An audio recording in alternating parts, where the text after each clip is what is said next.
Alright everybody, welcome back to another Fallout 76 video. In this video we're going to be talking about the bloodied / unyielding builds, what kinds are available, and why they're so powerful.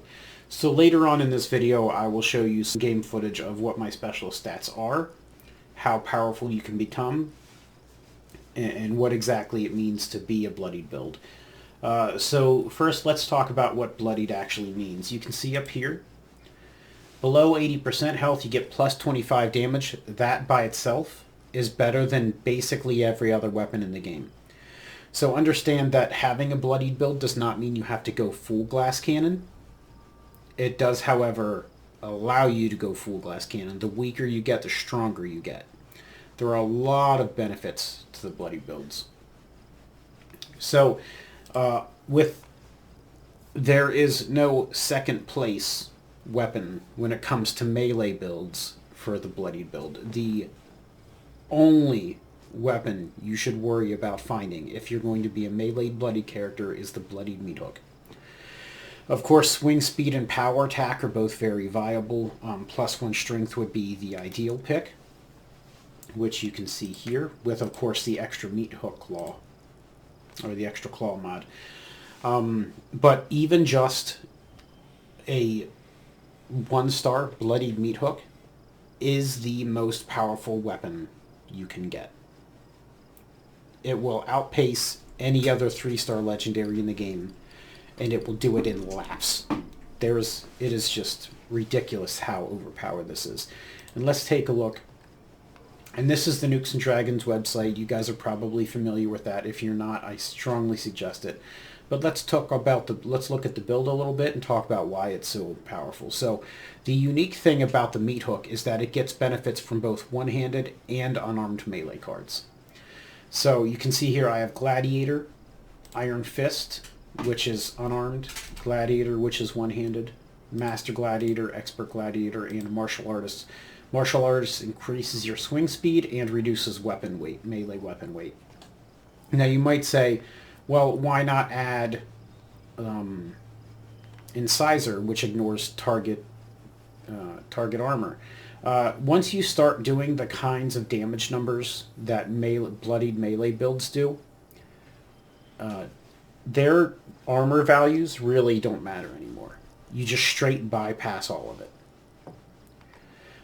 As we discussed earlier, or as we'll discuss later, I should say, I strongly suggest Through Hiker, which reduces food and drink weight by 90%, and Butcher's Bounty. When you start stacking, especially meats, as a melee build, your strength numbers get absolutely crazy. The other things we're going to recommend is Solar Powered, which gives you +3 strength, Life Giver, which gives you +45 maximum health. The reason for this is if you have a bloody build with, somebody's at my base, you can hear. If you have a bloody build with Speed Demon and Adrenal Reaction, anytime your health drops below 45, it will bounce right back up. So this can keep you alive in some circumstances. Radical gives you +5 strength when you have high rads, which is the easiest way to keep low health. So keep your radiation to 80%, and you'll get Radical and Nerd Rage, which, while below 20% health, gain 40 damage resistance, 20% bonus damage, and 15% EP regen. So you can start to see how all of these cards are starting to play together. And we're going to look at mutations a little bit as well. For Charisma, we're going to have Inspiration. You can swap this out to whatever you want. I prefer Inspiration because I enjoy leveling up. There is, with Wastelanders coming out, there will be legendary special stats. The details are vague at this point, but worst case scenario, you will need to be level 1050 in order to take full advantage of all of the legendary special stats. So I'm grinding for that. You could replace the Inspiration with any number of things. Tenderizer is a very good card. Bodyguards is nice. There's a lot of nice things that you can acquire here. Overly Generous is really good, especially if you're into PvP. Squad maneuvers is good. Suppressors is okay. Lots of great though. Party Boy. Party Boy, I love Party Boy. That'll turn your whiskey from +2 strength to +6 strength, so that'll do. That'll do just fine. Strange in numbers, of course, if you're in a group, which I suggest you are always in a group. It will make your mutation stronger. I suggest 5 intelligence for every single build, not only for that little bit of extra experience gain you get from having a slightly higher intelligence, but you need at least 3 for Nerd Rage. And then for any of the large crafting cards, you need 5 points. So you might as well have 5 points total, and then you can put anything you like in here. I suggest Makeshift Warrior, because your weapons will degrade a little slower. But whatever works for you is absolutely okay. If your armor tends to break faster, or you find that your armor is more expensive to repair, you could use your, what is it, White Knight? I forget exactly, but you could use the armor perk card in there. Let's take a look. See what it is. I don't remember offhand.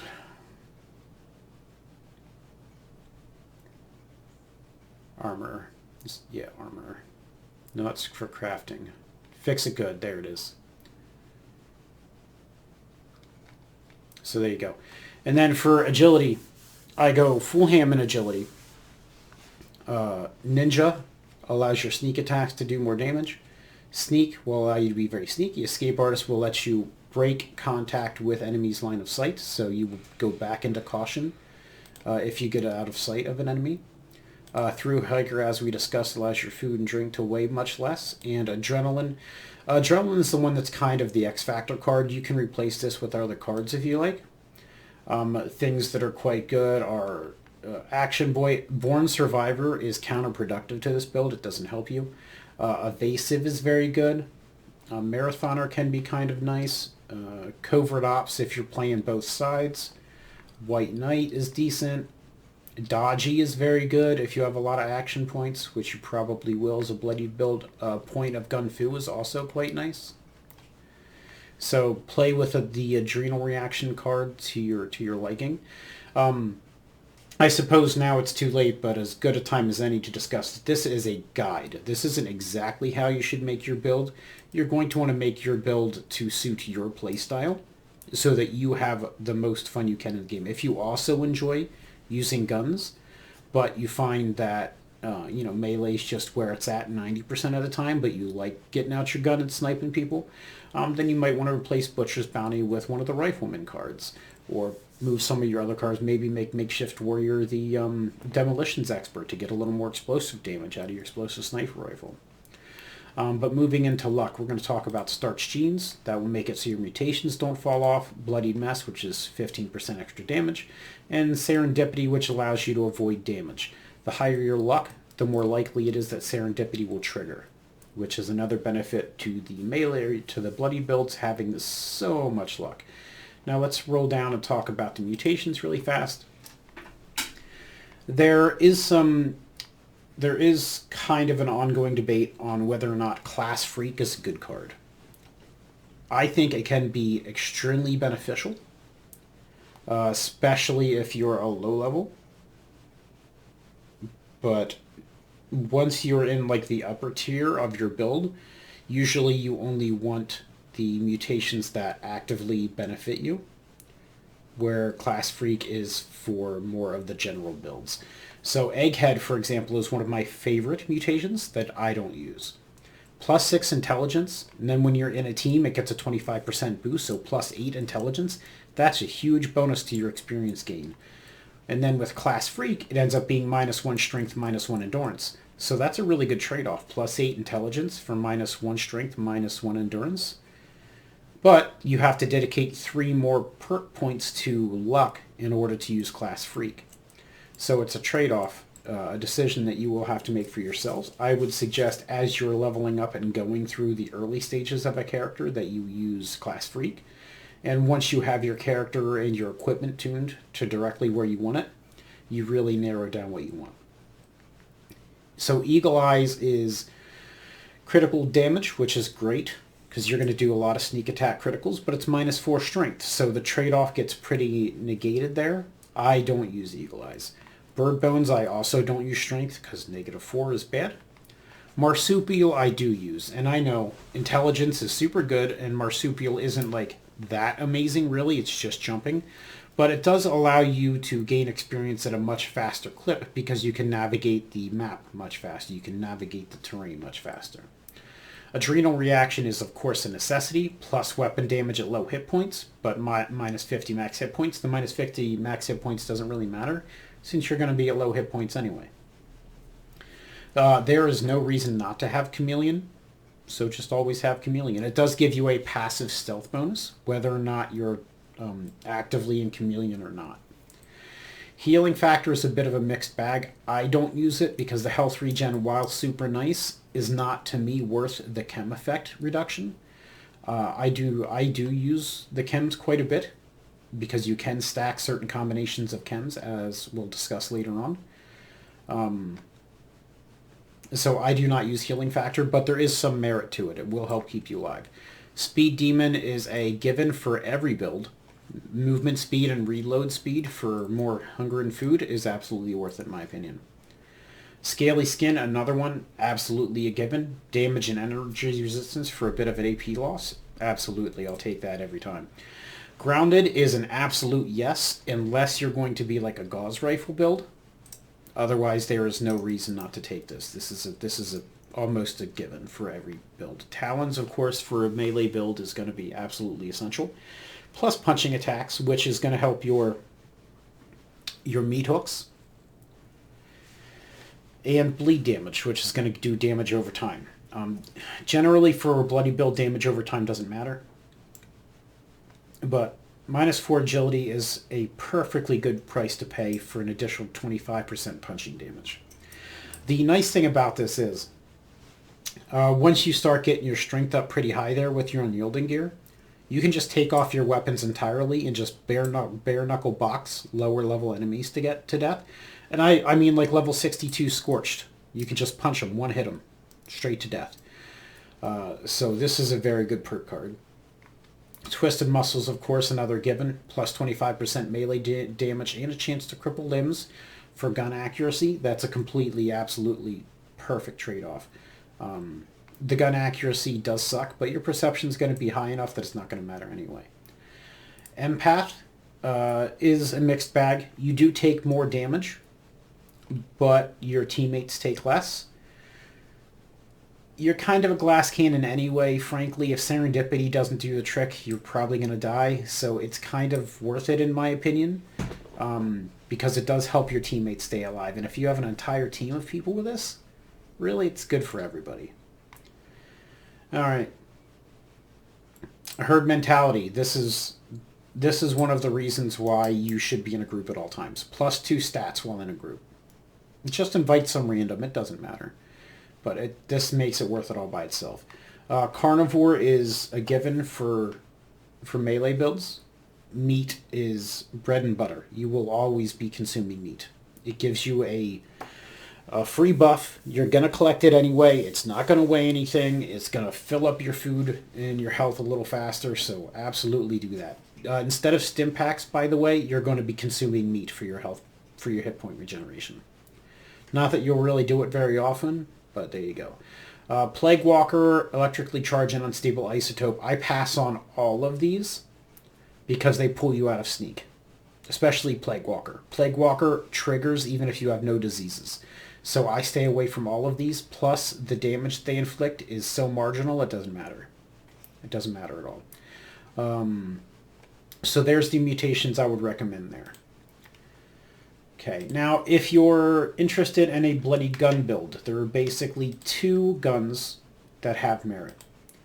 It's going to be the Handmade and the Fixer.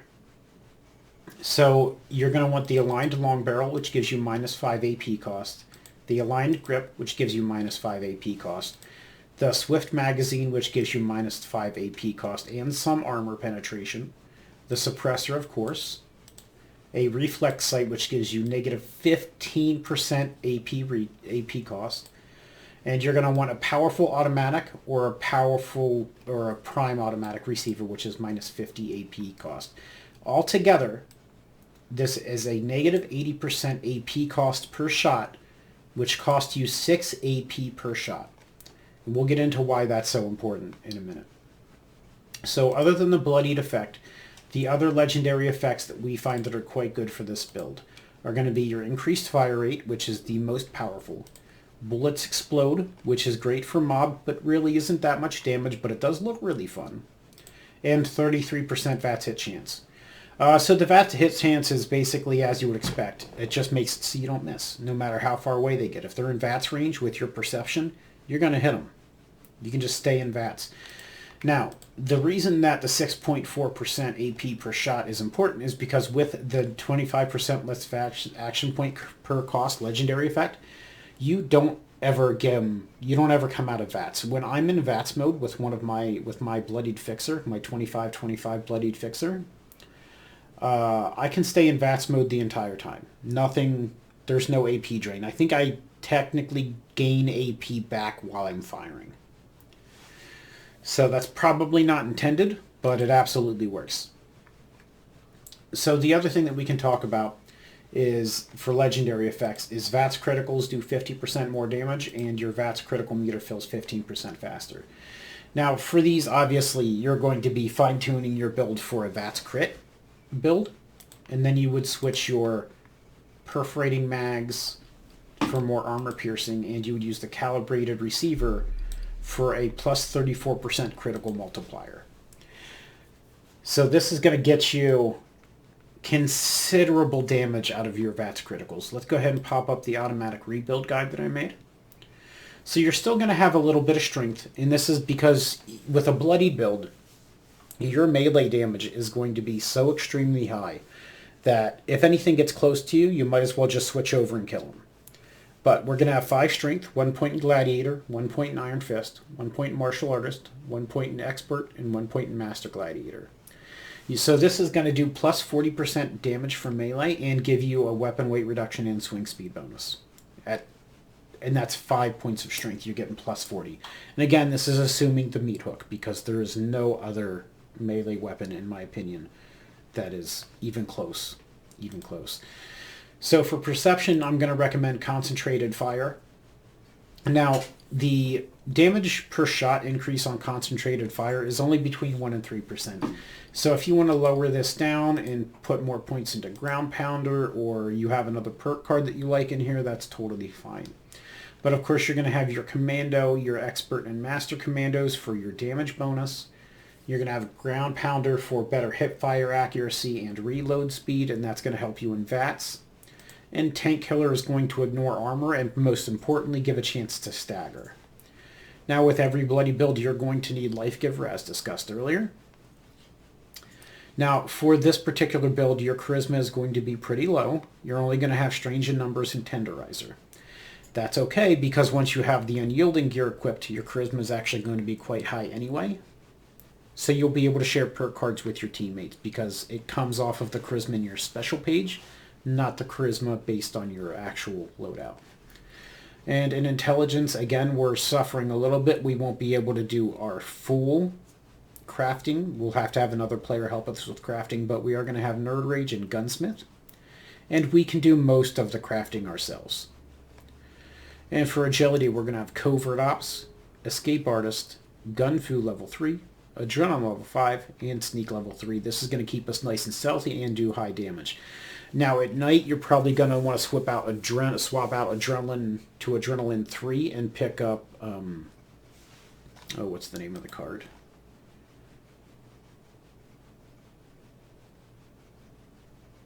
Mr. Sandman. And that's going to give you an additional 50% sneak damage. And then in luck, we're going to want Serendipity, of course, which dodge damage.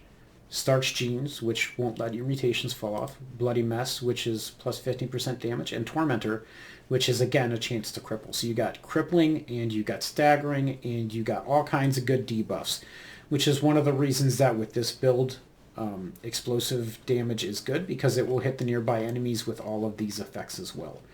So you're debuffing every enemy you hit, which is really nice. All right. Now, for some users who do not use VATS, which I would recommend using VATS, but should you not enjoy VATS for whatever reason, I would suggest a plus 10 increased damage while aiming and a faster movement speed while aiming on your legendary effects. And you're going to want the perforating magazine for higher armor penetration. You're going to want probably the recon scope. And you're going to want the hardened receiver. Now this is aimed on a one-shot kill. So you get the maximum damage out of that first shot with your bloodied rifle. Let's move on to the armor next. And it's going to be the Unyielding armor, of course. So we're going to talk about, it gives you +3 to all stats except endurance when low on health. This is how your stats get so absolutely crazy. It's until you've played a bloodied build, which I understand people are apprehensive about, but until you played one, you really don't understand how powerful these stat bonuses are. Okay.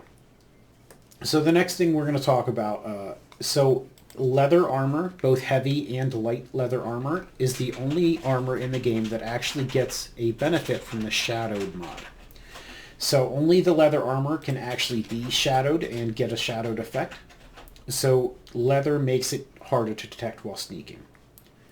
So you can see here the combined damage and energy resistance of heavy leather armor is 125 damage resistance and 319 energy resistance. So that energy resistance is quite good. The downside is most PvE enemies, so Scorch Beasts and stuff, mostly use, well, not Scorch Beasts, but most enemies use damage resistance. Ballistic attacks. So you will be suffering against normal enemies with this particular armor, but you will be sneakier. You will ideally get +1 strength, +1 agility, or +1 luck is also good, but +1 strength is what you really want to go for, and become harder to detect while sneaking. Now, I will say that harder to detect while sneaking does stack, but for each piece that you get, it stacks less and less. So it's not cumulative, but it is additive. So let's say that each one gives you a 10%. So the second one, say maybe 7%, the one after that 5%, the one after that 3%. So while it does make you harder to detect, it does lose its effect as you stack them on top of each other. I still recommend it because as a bloodied melee build, you need to be able to get close and you need to be undetected. Okay. So the other thing we're going to talk about is the slightly tankier builds. This is going to be the Brotherhood of Steel Heavy Combat Armor, which a full set is going to provide you 226 damage resistance, 266 energy resistance. And I'm going to recommend this mostly for the snipers, for the gun users. And you're going to want probably +1 luck. +1 agility is also good here. Like I said, agility helps you sneak. Luck helps serendipity trigger. Also helps with your crits. And we're going to talk about Sentinel. Now, Sentinel gives you a 75% chance to reduce damage by 15% while standing still. So, all in all, if everything goes right, you have a 75% chance to dodge 75% of all of your incoming damage. That's quite significant. So that's what I would recommend for your armor sets. Now, the interesting thing of note here is whenever the Scorch Beast Queen flies over and pisses all over everybody, that is poison damage. If you find that every time she pisses that white-blue piss all over the place, if you find that's killing you, then you're going to need to get at least one piece of armor that has poison resistance. I only have one, and it is sufficient to basically negate all of that damage. So I strongly suggest finding at least one piece for all builds that has some poison resistance on it. This is highly underrated. Keep an eye out for this. Get one piece. You only need one, but make sure you have one. And with that, we're going to flip over to a little gameplay footage where I show off some stats and talk a little bit about the equipment and the setup that I have. What I want to show you is what the stats for a bloodied build can look like. Now, keep in mind I'm level 501, but I do not have the best equipment ever. Just a quick rundown of what I'm using. Tattered dress, the armored backpack, the mining helmet, the scout mask, the shield operative, which gives me +3 strength, and all of my unyielding gear, none of it is plus strength. You can see, that's one. Harder to detect while sneaking. All of my gear is harder to detect while sneaking, but none of it is plus strength. Okay. Okay, so let's head over to my specials. You can see here my specials. My strength is 61.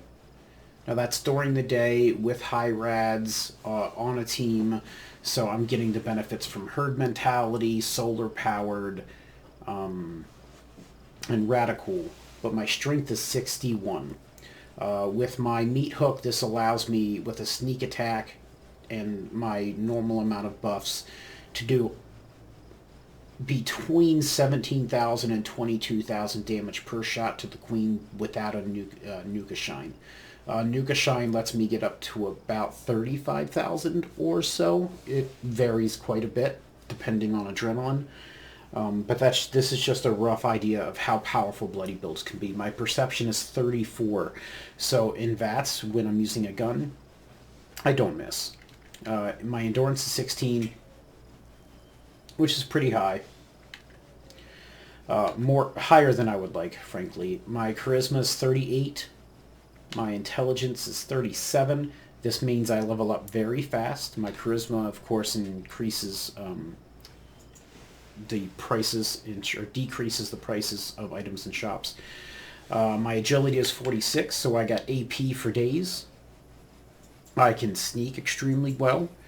My luck is 49, which means my serendipity kicks in almost every single time.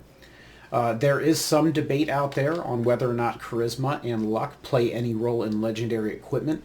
I would say it's anecdotal, right? Causation is not correlation. That said, it does seem to.